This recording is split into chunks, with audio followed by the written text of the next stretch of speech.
नमस्कार, मैं हूं अंकुर और आप देख रहे हैं सत्य हिंदी का न्यूज बुलेटिन। एक नजर अब तक की सुर्खियों पर। किसान नेता सरवन सिंह पंडेर ने शुक्रवार को कहा कि मारे गए युवा किसान के शव का तब तक संस्कार नहीं किया जाएगा जब तक इस मामले में दोषियों के खिलाफ 302 के तहत एफआईआर दर्ज नहीं की जाती। पंडेर ने पत्रकारों से कहा कि पुलिस और अर्धसैनिक बलों ने जिस तरह हमारे युवा को शहीद किया है, ट्रैक्टर तोड़े हैं और हमारी सरहदों में आकर मारपीट की है, उसका जब तक इंसाफ नहीं होता तब तक हम संस्कार नहीं करेंगे। ये शहीद परिवार की मर्जी से फैसला लिया गया है। इसके साथ ही उन्होंने कहा कि केंद्र की ओर से वार्ता के लिए कोई प्रस्ताव नहीं आया है। पंजाब हरियाणा सीमा पर 22 वर्षीय किसान शुभकरण सिंह की मौत के 2 दिन बाद पंजाब के मुख्यमंत्री भगवंत मान ने मृतक के परिवार के लिए 1 करोड़ रुपए की अनुग्रह राशि की घोषणा की है। इसके साथ ही भगवंत मान ने कहा कि दोषियों के खिलाफ उचित कानूनी कार्रवाई की जाएगी, वो अपना कर्तव्य निभा रहे हैं। केंद्र और किसानों के बीच गतिरोध जारी है। संयुक्त किसान मोर्चा ने इस बीच गुरुवार को घोषणा की कि वो अपनी मांगों के समर्थन में कई कार्यक्रमों के साथ देश भर में किसानों को एकजुट करेगा। बता दें, एसकेएम किसानों का एक प्रमुख संगठन है जिसने 2020-21 के किसान आंदोलन का नेतृत्व किया था। पंजाब और हरियाणा के खनौरी सीमा पर 21 वर्षीय शुभकरण सिंह की हत्या के 1 दिन बाद यहां एसकेएम की बैठक आयोजित की गई।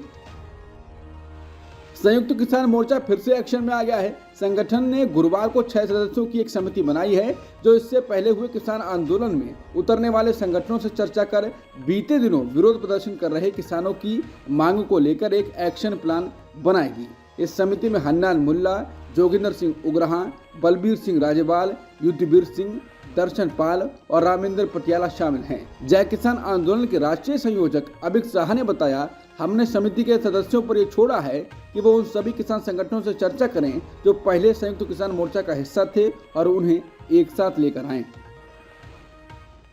हरियाणा के अंबाला पुलिस ने पहले पत्र जारी कर आंदोलनकारी किसानों के खिलाफ एनएसए लगाने की बात कही, फिर शुक्रवार सुबह कहा कि उनके खिलाफ एनएसए लागू नहीं किया जाएगा। अधिकारियों ने कहा कि पुलिस ने अभी तक किसान नेताओं के खिलाफ एनएसए लागू नहीं किया है और केवल इसके लिए प्रक्रिया शुरू की है। पुलिस ने यह भी बताया कि अब तक इस आंदोलन के दौरान अलग अलग कारणों से कितने पुलिसकर्मियों की मौत हो चुकी है और कितने पुलिसकर्मी घायल हैं। हरियाणा पुलिस के मुताबिक आंदोलन के दौरान 30 पुलिसकर्मी घायल हुए हैं। 2 पुलिसकर्मियों की मौत हरियाणा में हुई है, 1 को ब्रेन हेमरेज हुआ है। वहीं आंदोलन के दौरान पंजाब में ड्यूटी पर तैनात एक पुलिसकर्मी की जिम में मौत हुई है। हरियाणा के अंबाला जिले की पुलिस ने कहा है कि वो किसान आंदोलन के दौरान सार्वजनिक संपत्तियों को हुई नुकसान की भरपाई आंदोलनकारियों की संपत्तियों की कुर्की और उनके बैंक अकाउंट को सीज करके करेगी।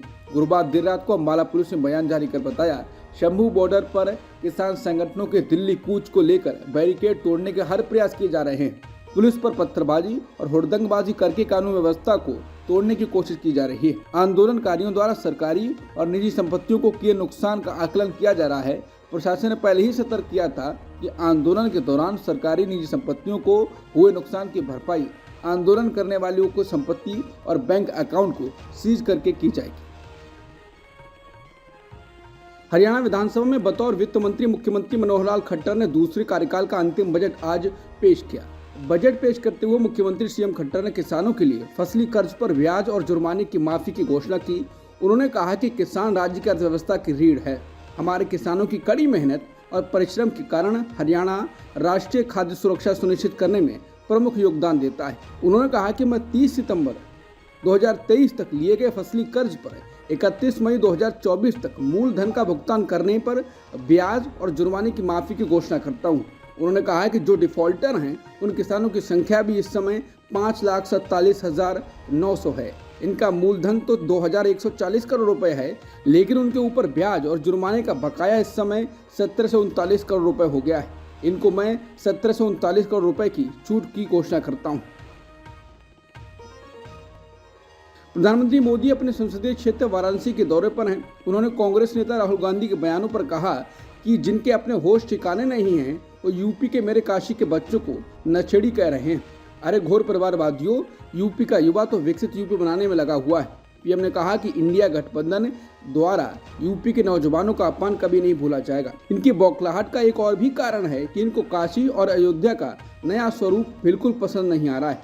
तभी तो हर चुनाव के दौरान साथ आते हैं और जब नतीजे नील बटे सन्नाटा आता है तो एक दूसरे को गाली देते हुए अलग हो जाते हैं। बता दें, राहुल गांधी ने हाल ही में कहा था कि वाराणसी में उन्होंने कुछ युवाओं को नशे में धुत होकर सड़कों पर लेटे हुए रात में नाचते हुए देखा। उन्होंने कहा था कि उत्तर प्रदेश के युवाओं का भविष्य नशे में है। इसी के बाद पीएम मोदी ने राहुल गांधी का बिना नाम लिए निशाना साध दिया। राहुल गांधी जहां भारत जोड़ो न्याय यात्रा में पिछड़ों, दलितों और आदिवासियों का मुद्दा उठा रहे हैं, तो अखिलेश यादव पीडीए के फॉर्मूले पर काम कर रहे हैं। लेकिन पीएम मोदी भी अपना दांव खेल रहे हैं। पीएम मोदी का केवल एक ही दांव काफी मुश्किल होने वाला है। शुक्रवार सुबह बनारस में मोदी ने संत गुरु रविदास जन्मस्थली पर न केवल पूजा अर्चना किया, बल्कि रविदास पार्क में संत रविदास की नव स्थापित प्रतिमा का उद्घाटन भी किया। इसके साथ ही उन्होंने कहा कि परिवारवादी पार्टियां दलित आदिवासियों को आगे बढ़ने नहीं देना चाहती और दलित आदिवासियों का बड़े पदों पर बैठना इन्हें बर्दाश्त नहीं होता। पीएम मोदी ने संत रविदास का एक दोहा सुनाया और उसकी व्याख्या करते हुए कहा, ज्यादातर लोग जात पात के फेर में उलझाते रहते हैं। जात पात का यही रोग मानवता का नुकसान करता है। पीएम ने किसी पार्टी का नाम लिए बगैर कहा कि परिवारवादी पार्टियों की एक और पहचान ये है कि वो अपने परिवार से बाहर किसी भी दलित आदिवासी को आगे नहीं बढ़ने देना चाहती हैं और दलित आदिवासियों का बड़े पदों पर बैठना इन्हें बर्दाश्त नहीं होता है। बता दें, पीएम मोदी काफ़ी समय से दलितों को अपनी ओर खींचने की कोशिश में लगे हुए हैं। इससे पहले भी 2022 में पीएम ने दिल्ली में रविदास मंदिर का दौरा किया और कीर्तन में भाग लिया था। पिछले अगस्त में नवंबर में मध्य प्रदेश में विधानसभा चुनावों से पहले मोदी ने सागर जिले में एक रविदास मंदिर का अनावरण किया। अब देखना यह है कि चुनाव में किसका दांव चल पाएगा। कांग्रेस नेता जयराम रमेश ने प्रेस कॉन्फ्रेंस कर कहा कि मोदी सरकार चंदा जुटाने के लिए एजेंसियों से कार्रवाई करवाती है और चंदा जुटाती है। उन्होंने कहा कि पिछले 5 वित्तीय वर्षों में कई कंपनियों ने जांच एजेंसियों के छापे के बाद भाजपा को लगभग 335 करोड़ रुपए चंदा दिया है। कुछ मामलों में छापे के बाद चंदे की राशि में बढ़ोतरी भी हुई है। उन्होंने कहा कि ईडी सीबीआई से धमकी देकर हफ्ता वसूली की जा रही है। ब्लैकमेल की राजनीति की मिसाल है ये। जयराम रमेश ने सवाल किए हैं कि क्या आप हफ्ता वसूली पर श्वेत पत्र प्रकाशित करेंगे कि आपकी पार्टी को कहां से चंदा मिला है।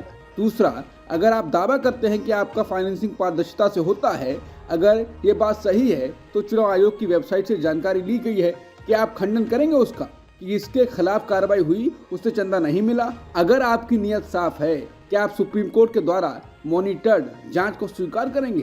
कांग्रेस नेता जयराम रमेश ने कहा, ये हफ्ता वसूली पार्टी और सरकार है, ये लोकतंत्र के खिलाफ है, ताकि वो किसी भी हालत में सत्ता में वापस आ जाएं तो कुछ भी करने को तैयार है। राहुल गांधी ने ट्वीट कर कहा है, क्या आपको प्रधानमंत्री की चंदा दो, बेल लो और बिजनेस लो योजना के बारे में पता है। देश के प्रधानमंत्री वसूली भाई की तरह ईडी, आईटी और सीबीआई का दुरुपयोग कर रहे हैं और चंदा का धंधा कर रहे हैं। राहुल ने कहा कि रिपोर्ट्स में सामने आया है कि वसूली एजेंट बन चुकी एजेंसियों की जांच में फंसी 30 कंपनियों ने भाजपा को जांच के दौरान 335 करोड़ का चंदा दिया। चंदे का धंधा इतनी बेशर्मी से चल रहा है कि एमपी में एक डिस्टिलरी के मालिकों ने बेल मिलते ही भाजपा को चंदा दिया। मित्र की कंपनी को बेईमानी से फायदा और बाकियों के लिए अलग कायदा। राहुल ने कहा कि मोदी राज में भाजपा को दिया अवैध चंदा और इलेक्टोरल बॉन्ड ही ईज ऑफ डूइंग बिजनेस की गारंटी है। कांग्रेस के पूर्व अध्यक्ष राहुल गांधी को झारखंड हाई कोर्ट से बड़ा झटका लगा है। रांची में राहुल गांधी के खिलाफ केस चलेगा। राहुल गांधी ने 2018 में तत्कालीन भाजपा अध्यक्ष और गृह मंत्री अमित शाह के खिलाफ आपत्तिजनक टिप्पणी की थी। उन्होंने कहा था कि बीजेपी में हत्या का आरोपी अध्यक्ष बन सकता है, लेकिन कांग्रेस में नहीं। इस मामले में एमपी एमएलए कोर्ट ने राहुल गांधी को समन किया था। इस समन के खिलाफ राहुल गांधी ने हाईकोर्ट में अर्जी दाखिल की थी।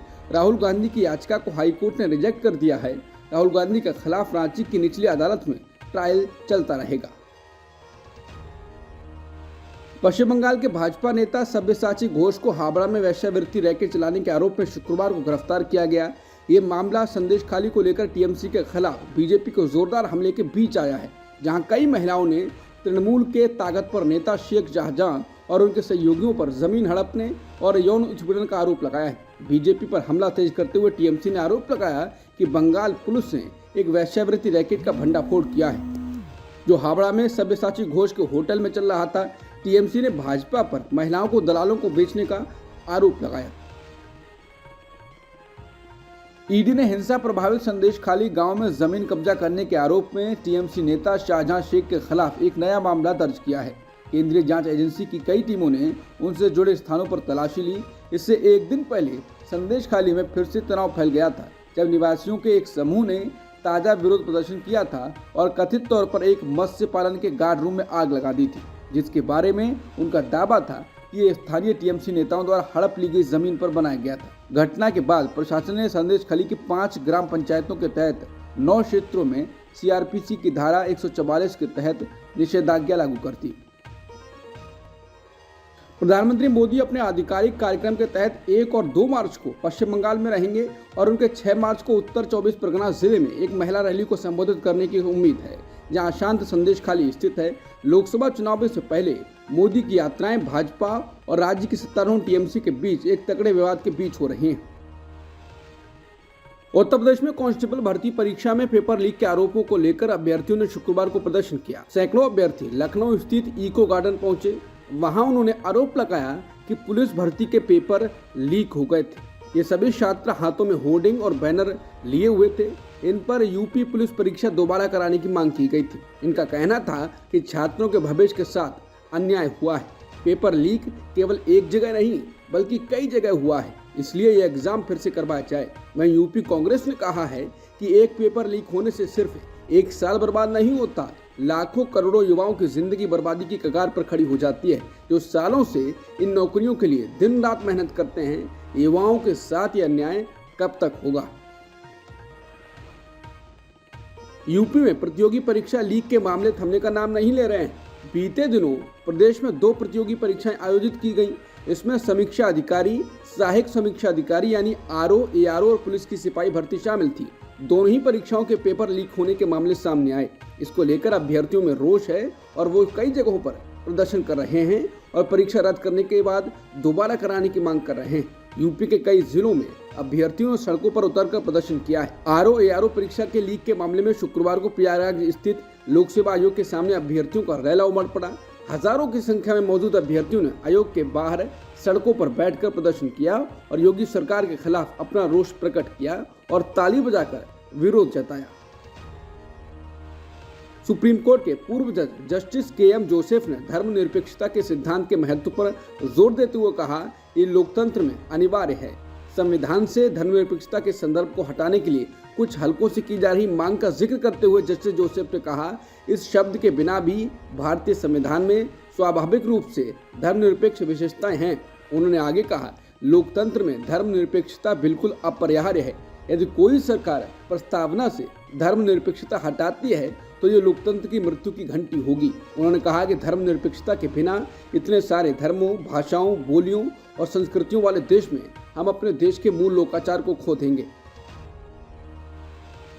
मध्य प्रदेश के पूर्व मुख्यमंत्री और कांग्रेस के वरिष्ठ नेता कमलनाथ ने राहुल गांधी की भारत जोड़ो न्याय यात्रा में शामिल होने को लेकर कार्यकर्ताओं से अपील की है।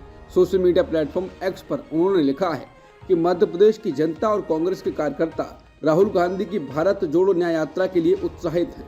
उन्होंने लोगों और कांग्रेस कार्यकर्ताओं से भारी संख्या में राहुल गांधी की न्याय यात्रा में शामिल होने की अपील की। बता दें, पिछले हफ्ते कमलनाथ के भाजपा में जाने की अटकलें लगाई जा रही थी। हालांकि उन्होंने बार बार इस बात से इनकार किया। हालांकि इन हटकलों पर कांग्रेस के कई नेताओं ने उनकी पार्टी छोड़ने या बीजेपी में शामिल होने को लेकर सफाई भी दी और भरोसा जताया कि वो ऐसा नहीं करेंगे। कांग्रेस और समाजवादी पार्टी ने उत्तर प्रदेश और मध्य प्रदेश के लिए औपचारिक सीट बंटवारे की घोषणा कर दी। इसके एक दिन बाद ऐसे संकेत हैं कि कांग्रेस पश्चिम बंगाल सहित अन्य राज्यों में भी गठबंधन कर सकती है। इसके अलावा आम आदमी पार्टी से भी कांग्रेस की सीट बंटवारे पर बात लगभग बन गई है। दिल्ली, हरियाणा और गुजरात के लिए आम आदमी पार्टी के साथ सीट बंटवारे का समझौता अंतिम चरण में है। इसके साथ ही पश्चिम बंगाल में भी सफलता विपक्षी गुट के लिए एक बड़ा मनोबल बढ़ाने वाली हो सकती है, जो पिछले महीने नीतीश कुमार के एनडीए में जाने और टीएमसी प्रमुख ममता बनर्जी की दुविधा से झटका लग रहा था। हालांकि कहा जा रहा है कि कांग्रेस तृणमूल वार्ता जो पूरी तरह से टूट गई थी, पिछले एक सप्ताह में फिर से शुरू हो गई है।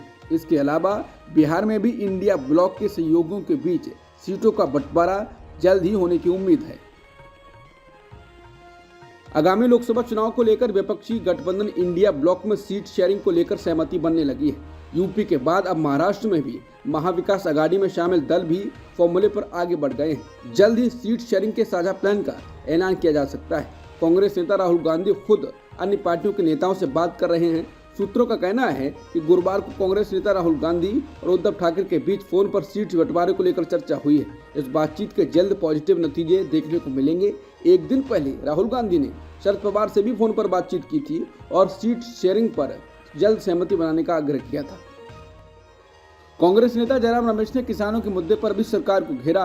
उन्होंने कहा कि पहले नारा था जय जवान जय किसान, लेकिन इन प्रधानमंत्री का नारा है जेल जवान जेल किसान। उन्होंने कहा कि परेशानी में है मोदी सरकार, बौखलाई हुई है, वो जान गई है कि सत्ता में उनकी वापसी मुश्किल है। ये कई वजह हैं कि कांग्रेस पार्टी के खाते को बंद करना, निजी कंपनियों से धमकाकर पैसे ले रही है भाजपा।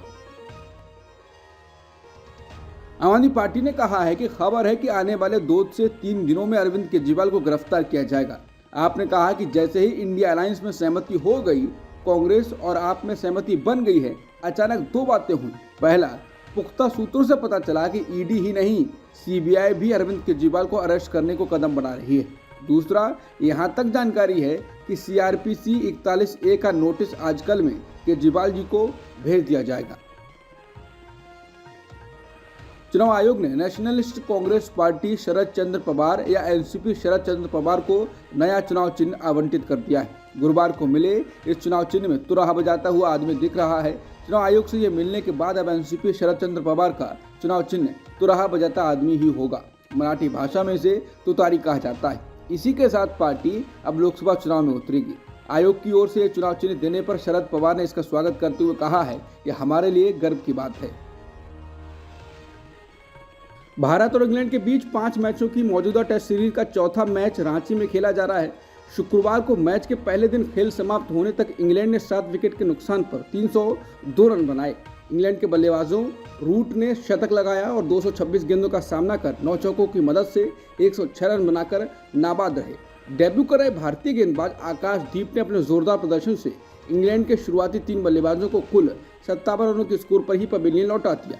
इंग्लैंड के शुरुआती 3 विकेट 11.5 ओवर में ही गिर गए और ये तीनों विकेट आकाशदीप ने लिए। उस समय इंग्लैंड का स्कोर महज 57 रन था। अब तक की सुर्खियों में इतना ही। बाकी खबरों के लिए बने रहिए सत्यहिंदी.com के साथ।